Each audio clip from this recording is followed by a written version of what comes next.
తెలంగాణ ప్రజలకు నమస్కారం. నేను మీ డాక్టర్ ఆర్ఎస్ ప్రవీణ్ కుమార్.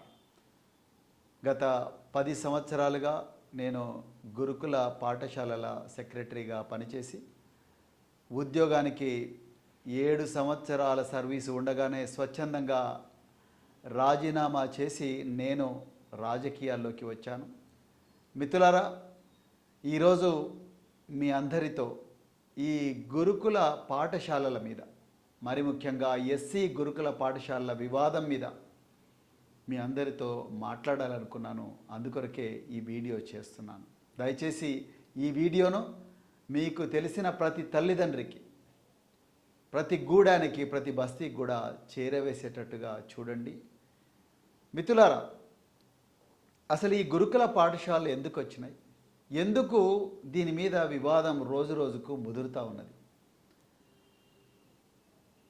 మనకందరికీ తెలుసు, గతంలో మన పూర్వీకులు మరి బానిసత్వం వల్ల, అణచివేయబడడం వల్ల మరి వాళ్ళ నీడ కూడా భూమి మీద పడకూడదు, వాళ్ళ ఉమ్మి బూద భూమి మీద పడకూడదు అని చెప్పి మరి మూతికి ముంత, నడుముకు చీపురు కట్టించి తిప్పిన రోజులు దశాబ్దాల క్రితం ఇవన్నీ కూడా జరిగినాయి.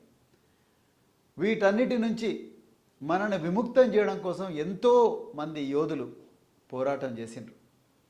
అది మహాత్మా జ్యోతిరావు ఫూలే గారు కావచ్చు, ఛత్రపతి సాహు మహారాజ్ గారు కావచ్చు, లేకపోతే మంగూరాం కావచ్చు, లేకపోతే డాక్టర్ బిఆర్ అంబేద్కర్ గారు కావచ్చు, అదేవిధంగా నారాయణ గురు గారు కావచ్చు, పెరియార్ రామస్వామి గారు కావచ్చు, లేకపోతే మరి మానశ్రీ కాన్షీరామ్ గారు కావచ్చు.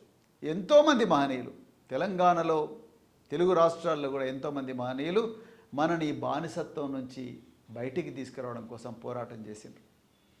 వీళ్ళందరూ గుర్తించింది ఏందయ్యా అంటే, ఈ వర్గాలకు ఆనాడు మరి శంభూకుడి తల నరకడం దగ్గర నుంచి, చెవుల్లో సీసాలు పోయడం దగ్గర నుంచి, నాలుక కోయడం దగ్గర నుంచి, అన్నిటి దగ్గర నుంచి కూడా ఈ వర్గాలకు జ్ఞానం రాకుండా, జ్ఞానం అందకుండా, చదువు అందకుండా వీళ్ళు నిరంతరం మూగ జీవాలుగా యజమాని దగ్గర పడి కాయకష్టం చేయడమే రివాజుగా చేసిండ్రు.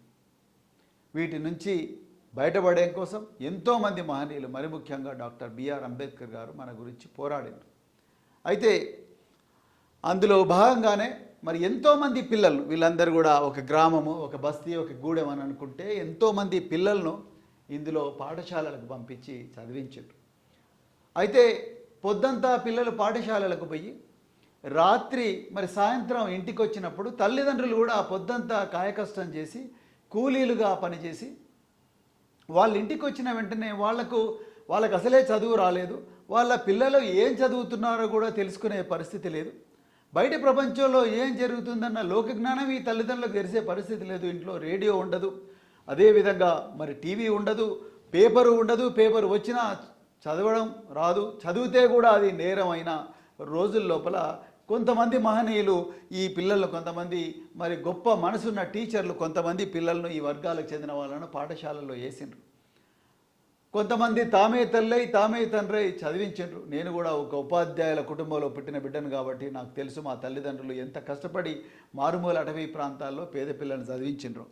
కానీ మరి పిల్లలు బడి నుంచి ఇంటికి వచ్చిన తర్వాత ఇచ్చిన హోంవర్క్ కానీ, లేకపోతే రకరకాల మరి పాఠాలు ఏ విధంగా చదువుతున్నారన్న కనీసమైన జ్ఞానం తల్లిదండ్రులు లేనందువల్ల చాలామంది కూడా 10వ తరగతిలోనే మరి చదువు వదిలేయడం, ఇంటర్మీడియట్లో చదువు వదిలేయడం, డిగ్రీలు చదివి కూడా చదువు వదిలేయడం, మరి ఇంటి బాధ్యతలన్నీ కూడా వాళ్ళ భుజాల మీద పడడం, భుజాల మీద పడడం, దానివల్ల వాళ్ళు మళ్ళీ పెళ్లి చేసుకొని వాళ్ళు కూడా మళ్ళీ తండ్రులు అవ్వడం, ఈ పరంపర అనేది చాలా సంవత్సరాలుగా సాగింది, ఇప్పుడు కూడా సాగుతూనే ఉన్నది.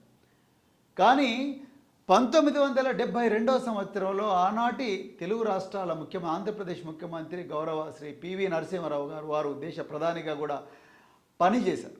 సో ఆ పివి నరసింహారావు గారి హయాంలో తెలుగు రాష్ట్రాల్లో 3 గురుకుల పాఠశాలలు పెట్టి ఆ గురుకుల పాఠశాలల్లో విద్యార్థులను సెలెక్ట్ చేసి, అంటే ఇంత పెద్ద సమూహంలో కొంతమంది విద్యార్థులను పెద్ద పోటీ పరీక్ష నిర్వహించి అందులో నిష్ణాతులైన ప్రతిభావంతులైన విద్యార్థులను సెలెక్ట్ చేసుకొని వాళ్ళను గురుకుల పాఠశాలల్లో పెట్టి ఉపాధ్యాయులే అక్కడ నివాసం ఉండి తామే తల్లై తామే తండ్రి చదివించారు. ఎందుకంటే ఈ పేద పిల్లల తల్లిదండ్రులకు వాళ్ళ పిల్లలు ఏం చేస్తున్నారో, ఏం చదువుతున్నారో, ఎలా చదవాలో తెలియదు. కాబట్టి ఉపాధ్యాయులే తల్లులు తండ్రులే ఆ పిల్లలందరినీ కూడా గురుకుల పాఠశాలలో పెట్టి చదివించారు.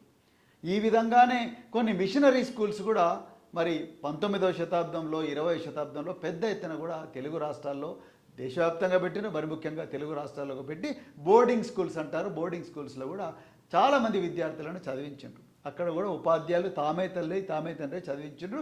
ఆ బోర్డింగ్ స్కూల్స్ నుంచి, ఆ గురుకుల పాఠశాల నుంచి విద్యార్థులు ఈరోజు ప్రపంచవ్యాప్తంగా చాలా గొప్ప గొప్ప పొజిషన్లలో ఉన్నారు. మరి అక్కడి నుంచి పివి నరసింహరావు గారి సమయం నుంచి ఎన్టీ రామారావు గారి సమయంలో 3 గురుకుల పాఠశాలపై 46 గురుకుల పాఠశాలని తెలుగు రాష్ట్రాల్లో